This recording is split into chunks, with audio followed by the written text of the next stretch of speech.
everyone, Alexa Donne here, and today I am coming at you with a little pep talk on rejection.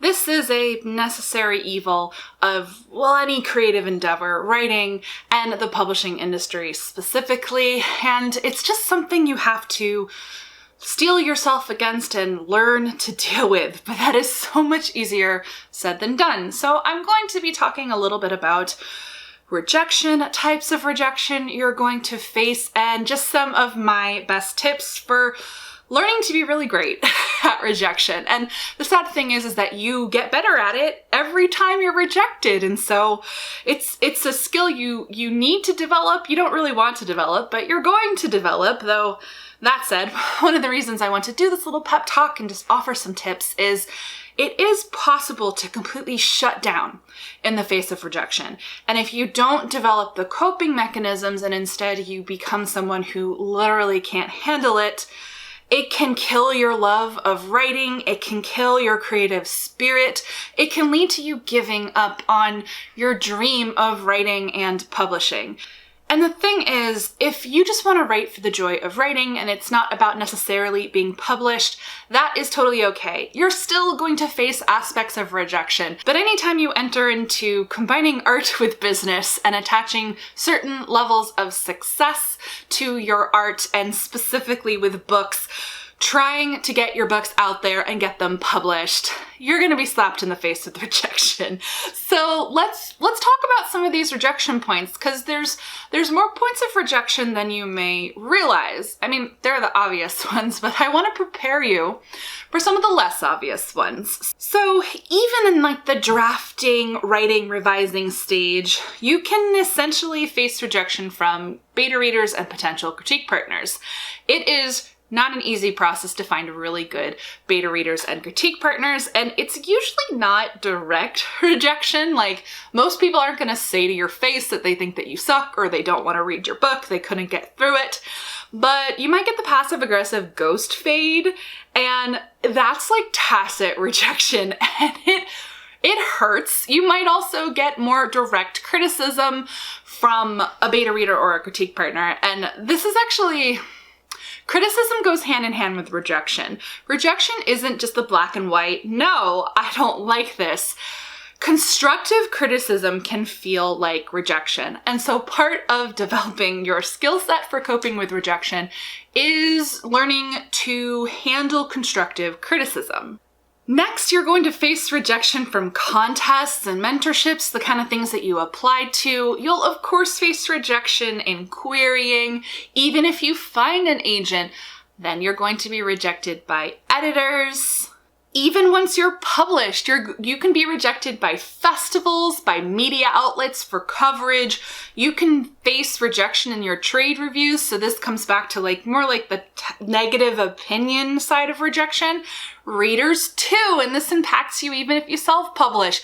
You get that level of rejection where readers basically say, no, I don't like this, it's garbage, and you have to deal with all of these feelings. And so how do you deal with all of these feelings?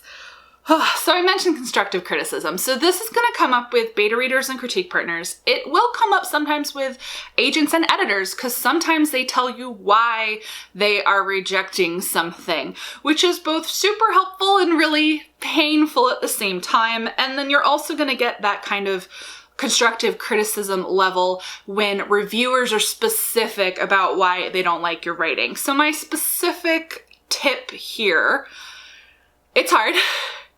You have to repeat to yourself over and over and over again. Nothing can be universally loved. Everyone's favorite book is garbage to someone. You can't be universally loved. You are inevitably going to face criticism because art is very, very subjective. So just remind yourself when you do face these criticisms, after you've been angry, we're going to talk about anger and frustration and rage, but to work through it, just remind yourself, it's okay. My book can't be for everyone. My writing can't be for everyone, but it's for someone. This hurts, but it's okay. I do want to disclaim for those of you who have gotten this far and are growing, Criticism isn't rejection, Alexa. You should not be coddling these writers and teaching them that criticism is rejection because it's not the same thing. So I agree with you. Criticism is not rejection, or you shouldn't think of criticism as rejection because that's a very unhealthy attitude to have towards criticism. That is a one-way ticket to shutting down in the face of any feedback and becoming a miserly, unpleasant writer. But the reason I'm talking about criticism feeling like tacit rejection is that that's the reality. It does feel like rejection. So my disclaimer here is you need to develop coping skills so that you stop seeing all criticism, any criticism, as rejection.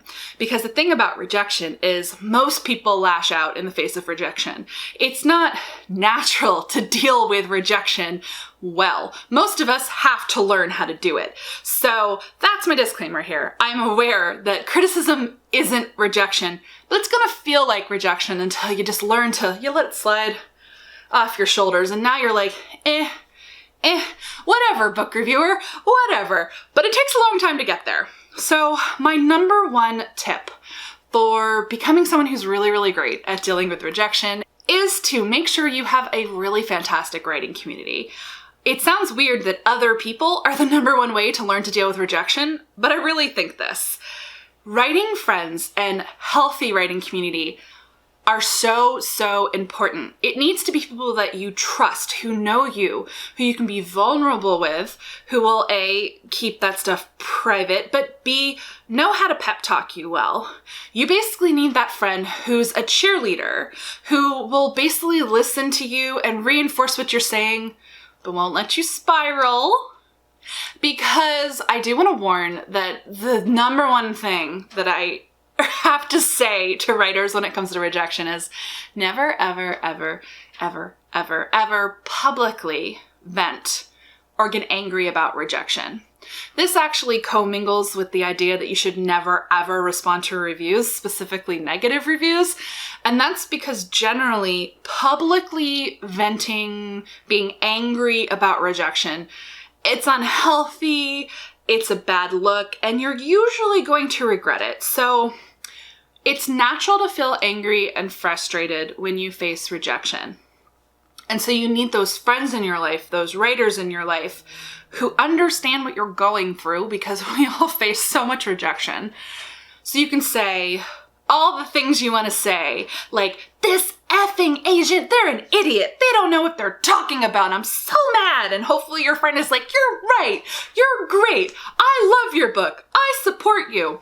And it's very natural to have that initial reaction to rejection.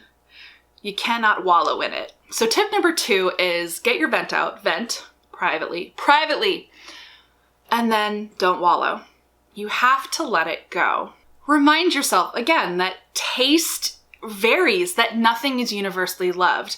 Ultimately, books and trying to get books out into the world, it's deeply, deeply subjective. I also want to warn you here not to get too commingled with your writing.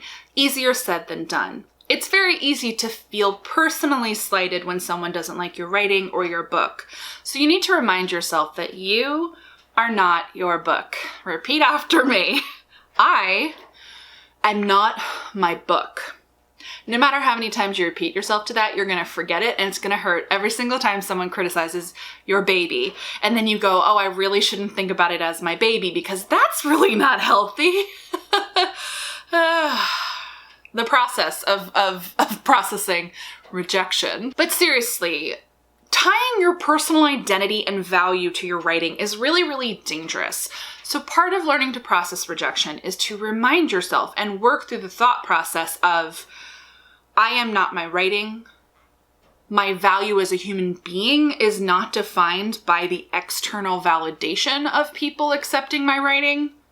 But you're still going to seek that external validation, but at least try to remind yourself. And that, tastes really are subjective. There's also always just going to be things that are out of your control. For example, the market. It could just be timing or luck, really any kind of rejection that you face. Like, some people get really lucky and are really successful, and a book works for a ton of people, and others, it just doesn't work in the moment. And You can't wallow in those horrible, just like rancid feelings, because if you allow yourself to stew in the feelings of rejection for too long, it's like battery acid. It's going to eat you alive. So my final and most important tip, this is really how you learn to handle rejection, and that is to focus on the positive, to move forward in hope.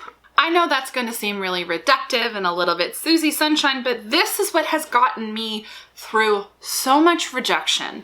I go through all of these stages still. I get upset. I let myself wallow for a couple days, maybe a week. I talk to my friends. I never post anything publicly. But what has been critical and key for me is to always focus on forward momentum. Anytime you're facing rejection, ask yourself, what's next? What else can I focus on? What can I put my attention on that is positive, that is a net positive, so that I'm not focusing on the negative over here? So this could mean working on a new book. It could mean editing the book that is getting rejected, coming up with a strategy, with a plan. If it's a query rejection, maybe it's sending another query out because it is so subjective. One person rejects, well, try someone else. Maybe it's picking up a craft book to read it. Maybe it's watching your favorite AuthorTube channel to get a little pep talk or some advice. If it's a book that you put out and it just didn't do that well, you gotta have another book. If it's one person not liking it, focus on someone who did like it. Always turn your attention to the positive, to hope, to next, to forward momentum. This generally, by the way, is just good life advice. Again, I know it's cheesy to say look on the bright side, but genuinely this is how you move forward and try to get that battery acid out of your system so that it doesn't eat you alive. Well, you didn't get X thing, you didn't get Dream Agent, but you got an amazing agent who really loves your book. X editor didn't want to buy it. Well, clearly it wasn't meant to be. It'll lead to a better situation down the line.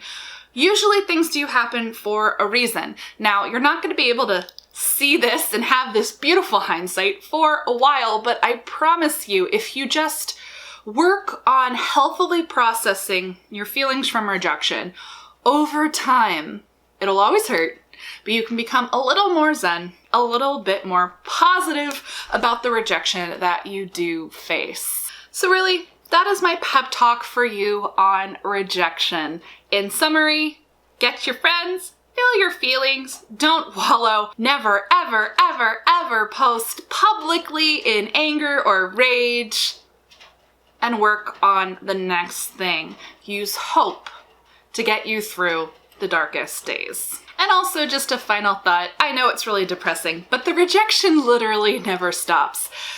The trouble is, once you reach one milestone in writing and publishing, there's just going to be another one that you are aiming for, and there's going to be roadblocks along the way, along every step of the way. But that's why it's so critical to develop these coping skills, especially when your career is a lot less public, so you become really, really great at dealing with all these feelings. Though also what helps is, as you do move along, you get even better support systems. So you'll have more writer friends who know you intimately and have gone through similar experiences. You can vent to your agent once you have an agent. Or even if it's a bad trade review, you could vent to your editor. So it's the good and the bad. You're always going to face rejection, but as long as you have your team and learn to develop a better attitude toward all things rejection, you'll get through it. If you've made it all the way to the end, apologies for some of the varying lighting here. It is raining in normally sunny Los Angeles and the light keeps changing on me. So thank you for sticking with me. Give this video a thumbs up if you like it, and if you're not already subscribed to the channel, go ahead and do that. I post new videos 2 to 3 times a week. Thank you so much for watching, and as always guys, happy writing.